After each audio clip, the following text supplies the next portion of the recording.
Perfect. So we were able to start efficiently. Chris, it looks like we're also recording, but what we're going to do, it's 11 o'clock on the dot. And as we know with Zoom nowadays, everyone's got about a 2 to 3 minute lag time. So we're gonna get to be able to chat a little bit as we give participants a little bit of time to log into the webinar and figure out how to get the Zoom sound working, because as we all know, that's always been an issue. But Chris, it's good having you back. You're here in Orange County, aren't you? I am currently in Irvine. Actually, I should always say I'm in Irvine because I live in Irvine, and my office is over at the Spectrum in Irvine. So 9 times out of 10, I'm in Irvine. That's great. And you work primarily with, what is it, the Southwest regional clients, or what's the area that you span? Yeah, I have a huge territory for CCS. It's Southern California, which by itself is enormous, but also Southern Nevada, also known as Las Vegas, all of Arizona and New Mexico. So it's a relatively big swath of territory. Yeah, you get to enjoy all the hot states. That's what it sounds like. Is no matter I say the best. I say the best states. They didn't let me have Hawaii, though, which I was going to say that's the right way to put it when you're stuck with the states that you're given. So that we the best. But I'm born and raised Orange County, so Southern California to me is always going to be the best. No, that's great. You said you're a baseball guy too, right? Yeah, and there goes the sort of reason for this whole presentation, right? I am one of the bigger baseball fans you'll meet. Yeah. Hey, look, it's been a fun year to be an Angels fan nonetheless. So and you say born and raised Orange County, I'm guessing Angels fan behind you, right? Yeah, although now this is going to sound like I'm chasing a leader, but I've always been a Dodger fan because my best friend growing up had a father who played professionally, was a scout for the Dodgers, and his grandfather was a scout and played for the Red Sox. Wow. And so I had the benefit of kind of growing up with Tommy Lasorda, Dodger Stadium. And anyway, so I love Angels, I love Dodgers, but I also love Ricky Henderson. They're playing each other, that affiliation's going to the Dodgers is what I am going to that game. The Freeway Series is something I will not miss, yes. All right, understood. I mean, that's going to be a tough way, I think, for me to start the presentation as I grew up an Angels fan, but nonetheless, I see also in the chat a Go Dodgers. So looks like you said the right things for the participants on the line. Good. So we got 11:03 here. What I'm going to do is just give a quick introduction and then really let Chris take it and run with it. We want this to be a formal, informal conversation to try to answer any questions. So if you see something that comes up during Chris's presentation, please feel free to reach out to myself. I'm going to have one of my associates drop my email into the chat here. Please send me an email with your questions, and I'll try to make sure that Chris is able to answer those.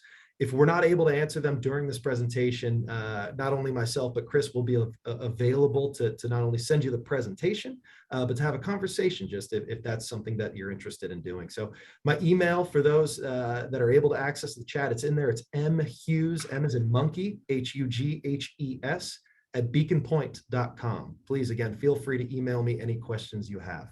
But welcome everyone to another one of our institutional insights. We have the pleasure of having Chris back. He's going to talk to us a little bit about fundraising. And again, we always do these. We want to make sure that we're providing good education pieces for a lot of our institutional clients. And as we gear up for the fourth quarter, we believe fundraising is really top of mind for a lot of our nonprofit foundation clients. And so we want to bring in the best and the brightest in the industry. And that's why Chris and his team are invited back. So who Chris is, Chris, I'm going to read your bio because if I mess any of this up, I want to make sure you call me out on it. But Chris was born into the fundraising as the son of 2 of the country's most respected development professionals. Now in his 23rd year with CCS, Chris maintains responsibility for managing the firm's operations in Southern California. And as we learned as well, beyond Southern California. Chris is passionate about working collaboratively with his clients to help them realize their vision through successful development initiatives and transformational giving. Chris has assisted several hundred, that's right, organizations large and small in raising hundreds of millions of dollars. Chris, it is a pleasure having you on. I'm going to let you take it and run with it. Again, if you have questions, reach out to myself. We want to make sure we get those addressed. Perfect. Thank you, Mitch. And I know you'll be back asking me some questions here and there, so we'll have a good dialogue going, but did want to say good morning or afternoon to everyone, depending on where you find yourself. It's good to be with you, and I want to thank Beacon Point Advisors for the invitation. Beacon Point has been a firm that I've referred clients to for endowment management going on 2 decades now. So it's fun to be in partnership with them and with all of you today for this presentation.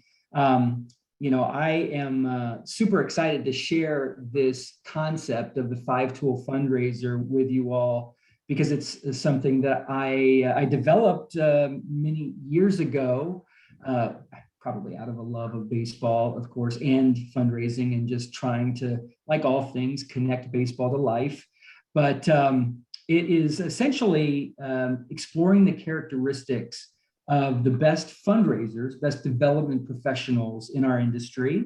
And I'm super excited to share it all with you. You got a great introduction to who I am, so I don't need to stay there. And implicit in there was a little bit about CCS, but I did want to share with you all that CCS, the firm that I work with and have worked with for going on close to 24 years now, is the leading philanthropic solutions firm in the world. We're not of the same size as like McKinsey or Bain Consulting, but in our world of fundraising, we're the largest, which is pretty cool. And next year, we'll be celebrating 75 years of supporting the goals, vision, mission of the nonprofit space.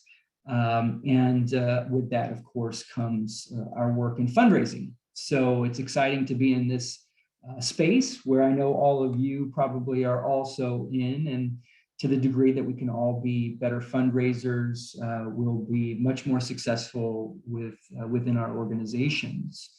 So let's kick this off. And I kick it off with a picture here of a Hall of Famer, one of my very, very favorite baseball players of all time, even though this person isn't in a Dodger or Angel uniform. Was one of the best baseball players of all time, all around baseball players. This is Willie Mays. And he was the quintessential 5-tool baseball player, which is a very commonly known term. And those 5 tools are an ability to hit for average, hit for power, speed, great throwing arm, and very strong defensively as well. So you could just sort of, if you're not a pitcher, you could do it all. And so many think of him as maybe the perfect baseball player. And it's hard to sort of disagree when you kind of look at all of his statistics over 24 years in the major leagues. Still one of the all-time home run leaders. Okay, so why is this relevant? Well, several years ago, I was lucky enough to see my mother, a 50-plus year fundraising veteran, a giant actually in the fundraising world, receive an award from AFP Fundraising, Association of Fundraising Professionals. She was awarded the sort of Professional Fundraiser of the Year award for her career. And I was listening to her achievements and thinking about the development skills that I know she possesses. And it struck me that as a baseball fan, if she was a baseball player, she would certainly be in the Hall of Fame and would be considered a 5-tool player because she was good at everything. And I say that with great admiration, but a little bit of jealousy too, because she's more talented than even I am. And I consider myself, with the healthy ego that I have, to be pretty darn good at this business, but she was amazing. So my consultant brain started working, and I was spending long drives to this client and that client, just thinking about sort of the characteristics that would make someone the best in our business. And so I, came up with this idea of the 5-tool fundraiser. And I recognized that there were literally hundreds of qualities and characteristics that define the best fundraisers that I know. But when I grouped them together into broader headings, I was able to see 5 traits shared among the best in our business that would be considered part of the fundraising Hall of Fame in terms of skill sets. And so that's when this 5-tool fundraiser concept was born. and I continue to learn from it and explore it on a daily basis with my clients. And the 5 tools, as I've thought them through, are as follows. You have the effective solicitor, you have the effective staff manager, the effective CEO or executive team manager, the person that can effectively manage the board and other volunteers in fundraising, and the individual that can be a great strategist, future thinker, okay? So we'll go into a little bit more detail on each of these qualities in a minute, but let me just take a minute to share with you why I think this is relevant and why it all matters. I think it's important because all of us in our organizations and bosses, staff, board members, volunteers, donors, they need to understand that the best development professionals are not just merely good salespeople, that it takes more than the ability to close gifts to succeed in our business. Also, I believe the skills and characteristics of the best fundraisers are often overlooked. We don't often appreciate, for example, how the best fundraisers can bring together a large group of people, help them build consensus, and march them forward toward a common goal. People that aren't fundraisers don't understand the complexities and demands of our work. In what profession, for example, can you find yourself briefing your CEO for an ask meeting at 8 in the morning, interviewing a prospective staff member at 9, running a staff meeting at 10, making calls and sending emails at 11, meeting with a prospective donor at noon, preparing a proposal at 2, making more donor calls at 3, meeting with a prospective board member at 4, attending a special event at 6, and then doing all the paperwork, thank you letters, emails, etc., at night. And that's just Monday, right? So it's a very challenging job that you love and you give your heart to. And the 5-tool fundraiser is also a good framework to help us understand our own weaknesses. Look, God forbid we should actually think about where we're deficient, right? But we all have limitations, and it's important that we sort of try to fill in those weaknesses and surround ourselves with people who maybe have strengths in those areas where we have weaknesses. It's not a criticism to not be good at everything. It's just better to understand where you need some help. And so the classic example for us in our fundraising world is that great fundraiser who gets promoted to the top position in the organization, the chief development officer position, and then finds that they have a terrible time managing staff. Or it could be the other way around, someone that's really great at managing people, but just can't for the life of them seem to raise a dollar through the traditional fundraising mechanisms. So I think in some ways this information can be really helpful to hiring managers to understand really the skills that are necessary for a person in a fundraising role to be successful. Is it frontline fundraising only, or is it a blend of staff management? Are you really working with volunteers? All of that. And lastly, as someone who cares deeply about our profession, I'd like to help advance people's understanding about it. So let's get into it, and we'll start with the effective solicitor, which, as all of you know, means the ability to close gifts, raise lots and lots of money. And in my years of evaluating and working with frontline fundraisers and major gift officers, I'm convinced the best of the best are those that exhibit the attributes that are described on this next slide. And these are just a few of the more natural traits and characteristics I've identified that describe the effective solicitor. Looking at this list, I mean, it's a lot, right? You got a lot of thought bubbles going on here. Yeah.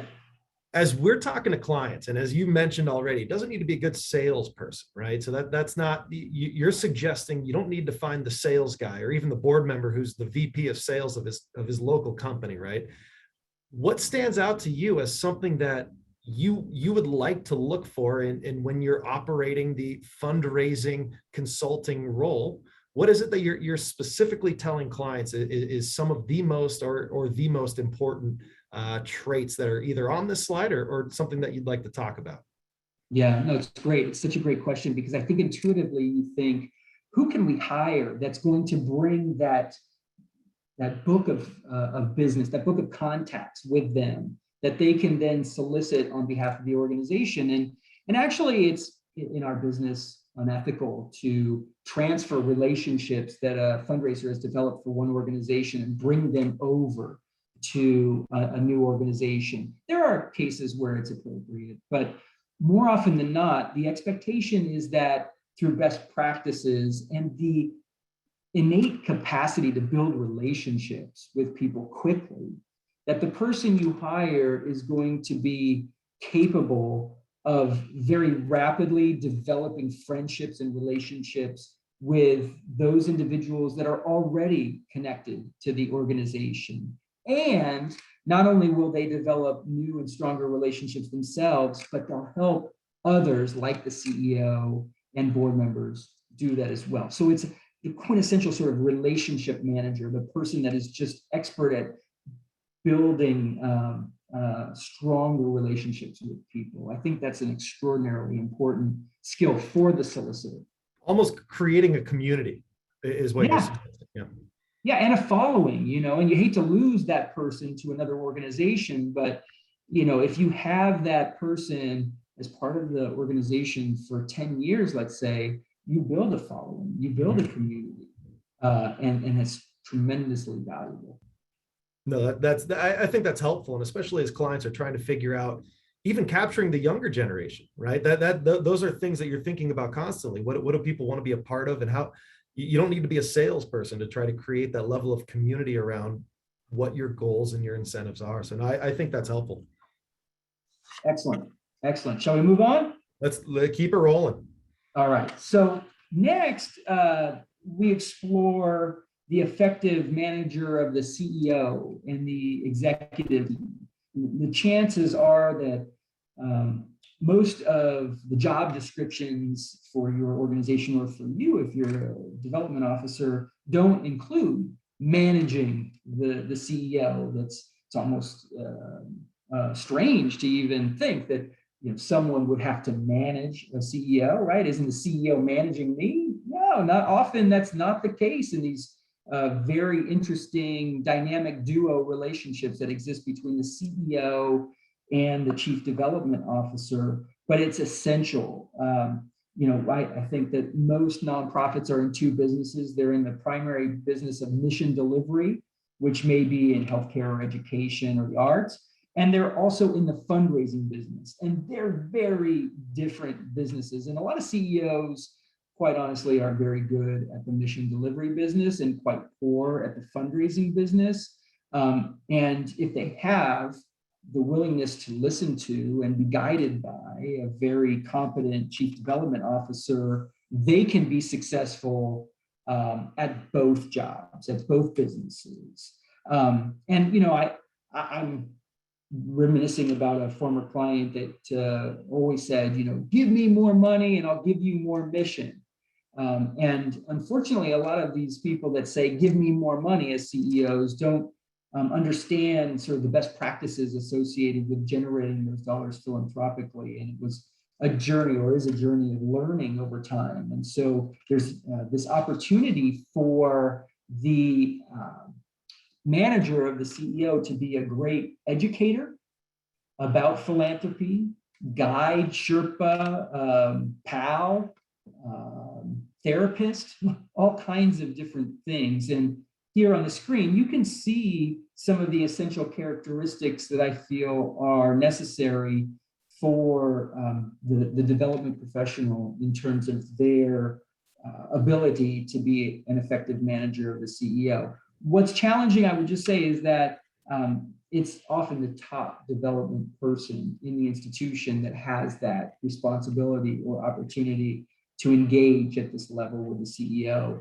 And so there might be a team of 5, 10, 20, 30, 100 development professionals within an institution. But here we're talking primarily about the top. And I think To that question, or to that point, Chris, you're talking about development specifically, but what if you sit down with the CEO and they say, that's what our marketing department does? I mean, is there a disconnect there where they should have more of a supportive role for development specifically? Or is that, is that just, or even the CEO, what do you find to be successful for them specifically if they say, well, I am also the chief development officer, we have other people for other operations? Should there be an element of, hey, we need to bring someone in that specifically focuses on this, and then you run it like this, where there is an operational structure to what they're doing? Yeah, no, it's a great question. Most CEOs intuitively think, well, that's why I hired you, the chief development officer, to do this work. Why do I need to do it? But that's where the education comes in. I don't know too many board members, major donors, 5, 6, 7, 8-figure donors that don't have the expectation that they will have an audience and a relationship with the CEO of the institution. It's almost a requirement. And so that's one of the things that you learn real quickly, that fundraising is not always an individual sport. And it's not something that you can kick to someone else. Often in our work, we need the doctor to be involved with the grateful patient. We need the CEO to be involved to cast the vision. We need these people to help us as development professionals be successful. And if we don't have that relationship, that's where you see some of the really most challenging and frustrating fundraising environments. But when you have the CEO willing to give time, and it's not their entire day, don't get me wrong, but carving out time and being willing to be led, it can be very successful and profitable for the organization in terms of, right? No, that's great. No, that makes sense. Yeah, let's keep it rolling here too. And right, we're doing well for time as well, Chris. I just want to let you know, doing great for time. Okay, good. I don't want to waste any. So the next step, next trait that we focus on is the effective manager of boards, board of directors, volunteers. And it's really an opportunity for the capable fundraiser to identify, to recruit, train, engage people in the mission of the organization and get those volunteers to do things like fundraising that they would never thought could be fun, could be enjoyable, or something they'd want to do. And the stories of people having sort of this metamorphosis from I hate fundraising to I love fundraising is the story of some fundraising professional that took them on a journey and brought them to a point where they finally were able to understand that fundraising is not only the ask, that it is much broader and more involved and comprehensive.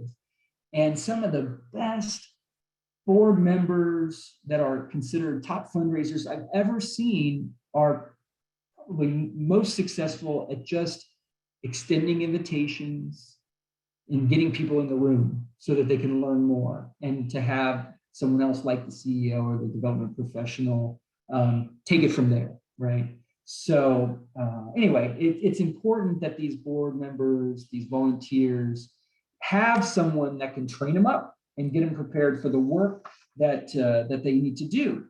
So, we rely on volunteers in the fundraising arena because they expand our reach, they open up doors, they extend invitations, they increase our bandwidth through the fundraising process. So the more we can engage more volunteers in that work, the better. My dad, who I didn't mention earlier, he was also a 5-tool fundraiser. He was a competitor of mine in the consulting world for many, many years. He would always say, listen, we're not throwing enough spaghetti on the wall. Some of it's going to stick, right? So we need more activity, more outreach. But here you can see a number of the ways effective managers of boards and volunteers succeed. There's a bunch of cool things here. And that's good. I think it also comes back to your initial point too. You know, a good fundraiser doesn't necessarily need to be a salesperson. You need people that are excited about the mission, and really, it is a sense of creating that community or bringing people together in a unique way. But I think you talked about it a little bit, but I wanted you to really touch on the topic. Should CEOs or chief development officers, when working with volunteers, have a specific training for those volunteers, or have specific management for them, or what have you seen to be successful in that space? Yeah, no, it's a great question.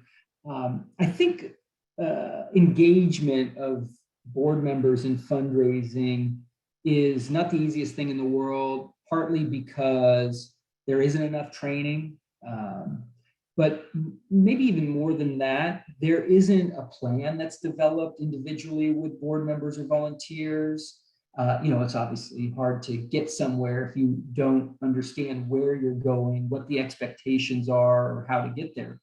So the fundraiser can sit down with a board member, sort of map out a plan, and then be an accountability partner to that volunteer to help them take every step along the journey, whether it's providing the talking points for an invitation to a tour or an event, or joining that board member on a lunch meeting that is intended to just introduce them to an organization.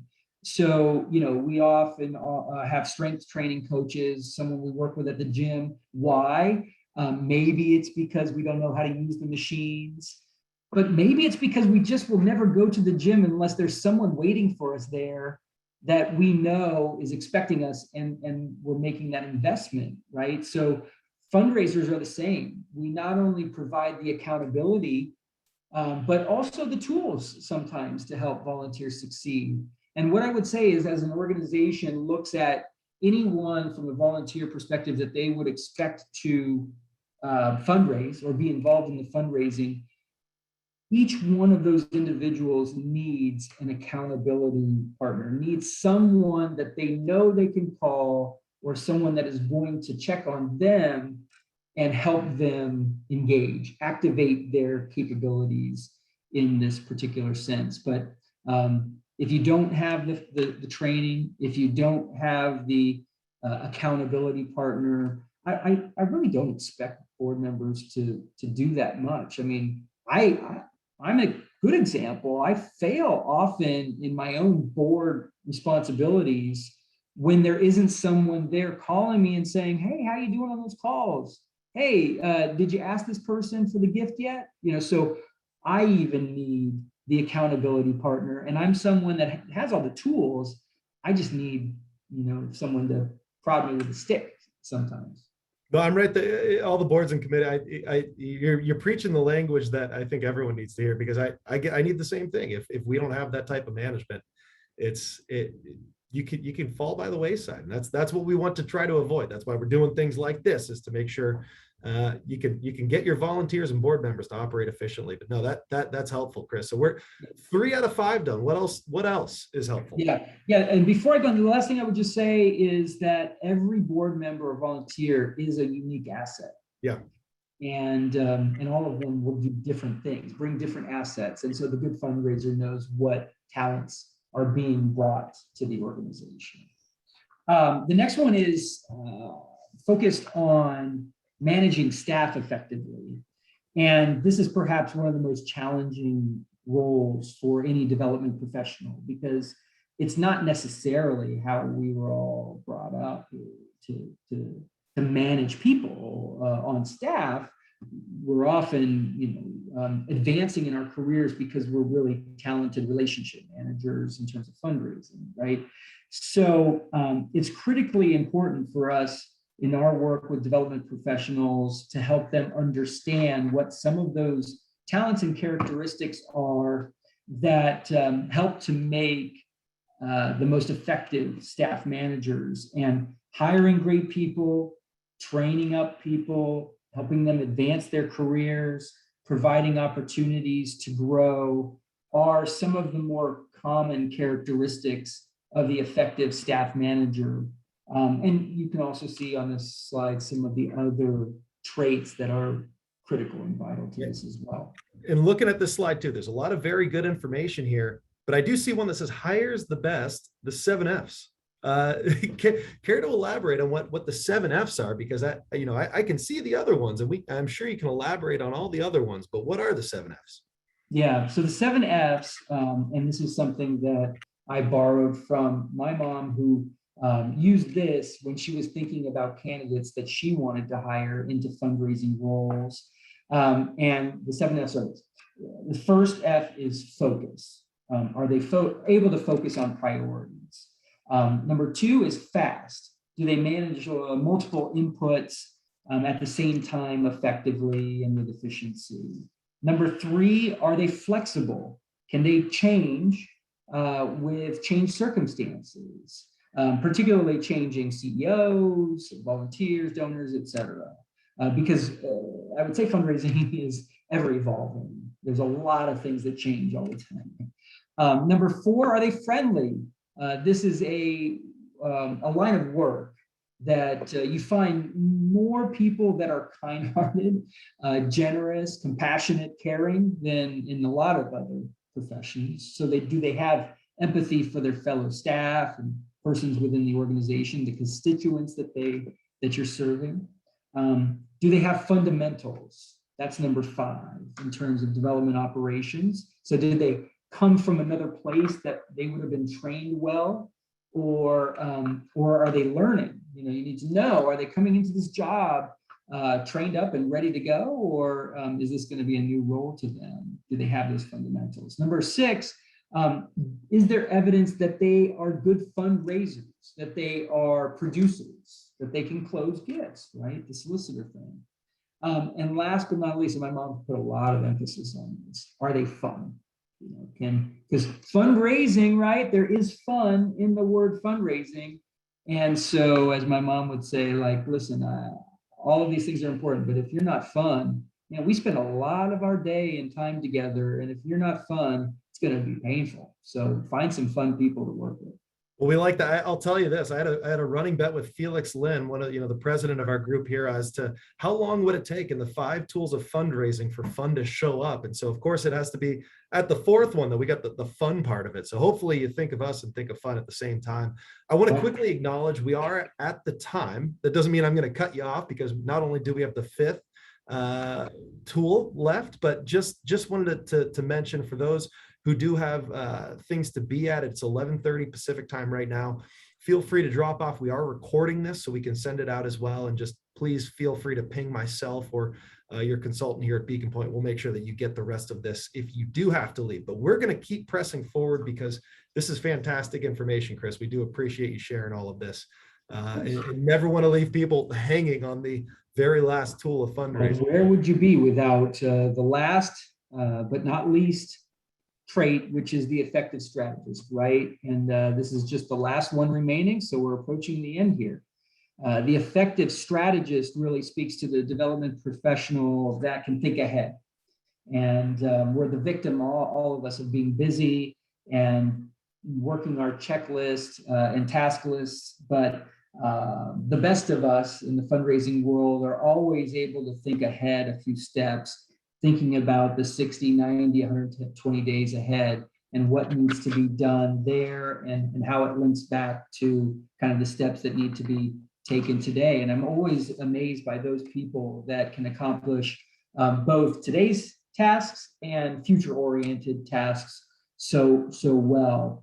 And so, as we think about in our daily lives all of the hundreds of things that we have to do, the strategist is really taking the long view as well and helping the organization plan for the future. The respected strategist, as I've said, never fails to look ahead. And so on the screen here, you'll see a few of the most important traits toward achieving excellence as a strategist. So let's unpack this a little bit, Mitch, if you don't mind. Let's do it. And as I look at all of these two, you're talking about an effective strategist. We've heard enough of the other tools, but this is really the one where it seems like you're letting the rubber meet the road, right? This is you want to implement something. This person implements it, right? So when you're thinking about how to implement things, you gotta have the ability to anticipate what's potentially going to come. I mean, is that something you say always looking ahead and takes initiative as the top left there? How important is that? Is that what you would say as an effective strategist to be the what we would call the pinpointed strategy, thinking about this role? Yeah, yeah. Well, it's amazing that you landed on that anticipation, because I think that's whether it's intuition or what, that they're remarkable, these strategists, at anticipating not only the opportunities and the needs that are coming up, but the challenges that are out ahead. They see that iceberg well enough in advance and know there needs to be a course correction, and they're alerting their CEO, they're alerting the board. They're not letting the organization suffer when they have the capacity to redirect. And I think this is one of the reasons why so many chief development officers do become interim CEOs or permanent CEOs at some point in their career, because they have these skills, many of them which are required of a CEO, to have vision, to have the capacity to plan.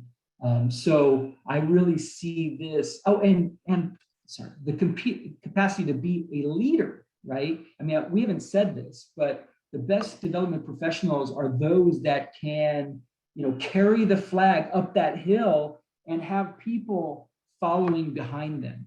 And that sounds like a CEO, but it's also just like a chief development officer as well.